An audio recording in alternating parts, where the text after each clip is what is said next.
अरे बाप रे, एवढ्या लवकर उठलेस आज? गुड मॉर्निंग पप्पा. का सासून कमरेत लाद घालून उठवलं तुला आज? पप्पा मारला टोमणा. सासूबाई झोपल्यात अजून. जावई उठले का आमचे? हो. मग काय करमतंय ना तिकडे? नाही. नाही का सगळं ठीक आहे ना?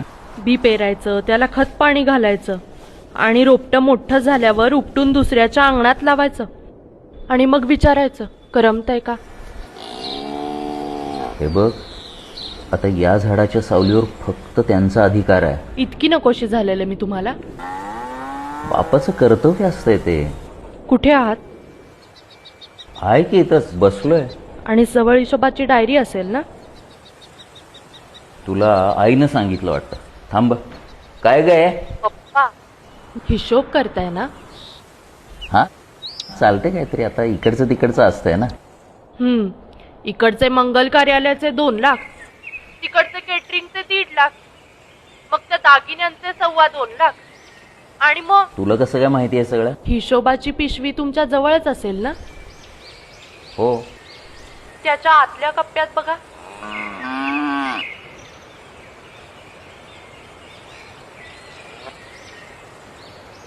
हा चेक काय करतो इथं? 3 वर्षांपासून मी माझा पगार बँक अकाउंट मधून काढलेलाच नाहीये. त्याच जमा रकमेचा 12 लाखाचा चेक. अच्छा, तुला पैसे काढून हवेतोय? हे फक्त बँक उघडल्यावर काढणार? आयुष्यभर इतका समजूतदारपणा दाखवलात ना, हा चेक तुमच्यासाठी आहे.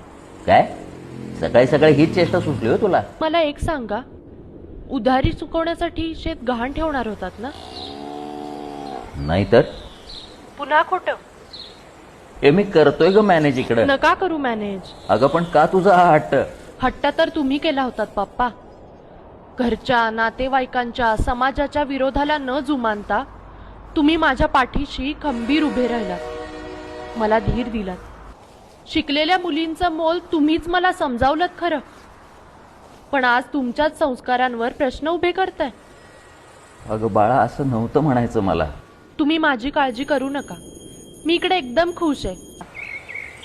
बाळा, मी माझ्या काळजावरचं ओझं हलकं व्हावं म्हणून तुला बोललो आणि तू? काही ओझं वगैरे नाहीये. आणि हा, लेक बापाच्या काळजावरचं ओझं नसतं, लेक बापाचं काळीज असतं.